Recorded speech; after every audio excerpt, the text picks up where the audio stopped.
बिस्मिल्लाहिर्रहमानिर्रहीम। मेरा नाम डॉक्टर मोहम्मद अली अवान है। आज हम डायबिटीज़, एंडोक्राइन और हाइपरटेंशन के ऊपर बात करेंगे। ब्लड प्रेशर और शुगर आपस में दो करीबी दोस्त हैं। जिसको ब्लड प्रेशर है और वो थोड़ा बहुत भी मोटा है और उसकी फैमिली हिस्ट्री है डायबिटीज़ की, तो उसको शुगर हो ही जानी है। और जिसको शुगर है और वो मोटापे का शिकार है या उसकी फैमिली हिस्ट्री है हाइपरटेंशन की, तो उसको ब्लड प्रेशर हो जाना है। हमारी खुशकिस्मती ये है कि तशख़ीसी अलामात और तशख़ीसी टेस्ट ऐसे आ गए हैं जो अर्ली एज में डायबिटीज़ को और ब्लड प्रेशर को तशख़ीस करने में हमारी मदद कर रहे हैं। आजकल हम छोटे बच्चों में टाइप 2 डायबिटीज़ देख रहे हैं और बिल्कुल यंगस्टर्स में 12, 14, 15, 16 साल की उम्र में ब्लड प्रेशर की तकलीफ़ को देख रहे हैं। अगर हम ब्लड प्रेशर को डिफ़ाइन करना चाहें कि कौन सा पेशेंट है जिसको हम कहते हैं कि इसको ब्लड प्रेशर हो गया, तो कोई भी बंदा जिसको सिम्टम्स आ जाएं और उसका ब्लड प्रेशर 140/90 से ऊपर है 2 दफ़ा ज़िंदगी में मुख्तलिफ मुकामात पे चेक कराने पे, तो वो हाइपरटेंसिव हो गया। लेकिन क्या उसको 140/90 के ऊपर ब्लड प्रेशर की दवाई खाने की ज़रूरत है? नहीं। हम 140/90 पे उसको शुरू में दवाई स्टार्ट नहीं करेंगे।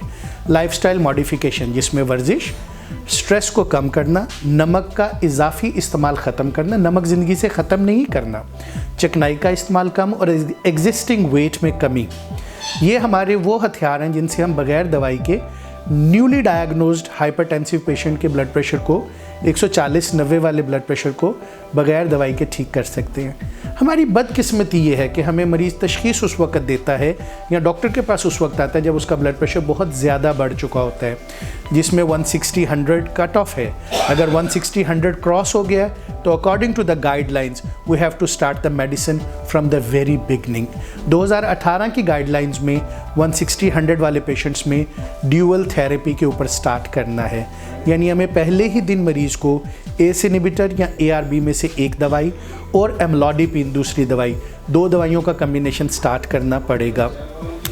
हमारी एहतियात ये होनी चाहिए कि मरीज़ के हिसाब से उसकी इंडिविजुअल दवाई स्टार्ट की जाए और ऐसी दवाई स्टार्ट की जाए जिसमें साइड इफ़ेक्ट्स कम से कम हो, जिसकी कॉस्ट, उसकी इकोनॉमी पेशेंट की अफोर्डेबिलिटी में हो और हमें सिर्फ ब्लड प्रेशर का कंट्रोल ना मिले बल्कि गुर्दों की हिफाजत, दिल की हिफाजत, दिमाग की हिफाजत।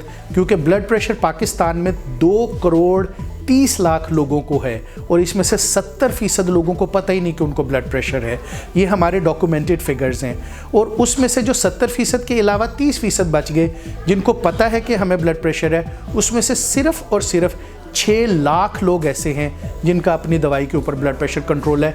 बाकी सब वो बदकिस्मत लोग हैं जो ख़ुद भी बदकिस्मत हैं और उनके फिजिशियंस भी बदकिस्मत हैं कि ब्लड प्रेशर कंट्रोल नहीं कर सक रहे।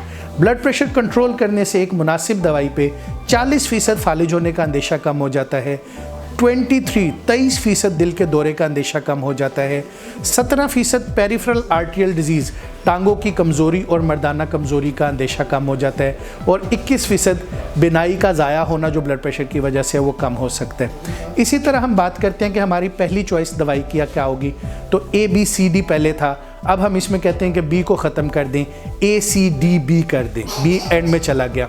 तो A से एमलॉडिपिन या कोई सा हमारे पास में एस इनहिबिटर या कोई सा ARB, और C से फिर एमलॉडिपिन और कैल्शियम चैनल ब्लॉकर्स, D से डायूरेटिक्स और B से हमारा बीटा ब्लॉकर जो कि चौथे नंबर पे चला गया। बहुत कॉमन है कि टेनॉर्मिन खा रहे हैं, एंड्रॉल खा रहे हैं, मेप्रेसर खा रहे हैं, ये चौथे नंबर की दवाई है, अब पहले, दूसरे, तीसरे नंबर की नहीं है।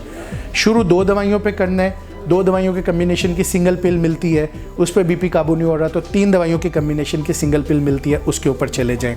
अपने ब्लड प्रेशर को 130/90 से नीचे रखना है। अगर दवाई खा के 129/85 है तो ये नॉर्मल है, इसको दवाई बढ़ा के कम नहीं करना, बाकी लाइफस्टाइल मॉडिफिकेशन से ठीक करना है। तमाम मरीज़ जिनको शुगर है और ब्लड प्रेशर है उन्होंने 130/80 से नीचे ब्लड प्रेशर रखना है। अब हम बात करते हैं शुगर की। कूजे को, दरिया को कूजे में बंद करने की हम बात कर रहे हैं। We are trying to cover maximum thing in the shortest period of time, ताकि ये इंफॉर्मेटिव पेशेंट्स के लिए जो हम एक कोशिश कर रहे हैं उनकी ज़िंदगियों को तब्दील कर सके। ब्लड प्रेशर की गोली खाइए ताकि दिल की हिफाजत रहे, आँखों की हिफाजत रहे, असाब की हिफाजत रहे और गुर्दों की हिफाजत रहे।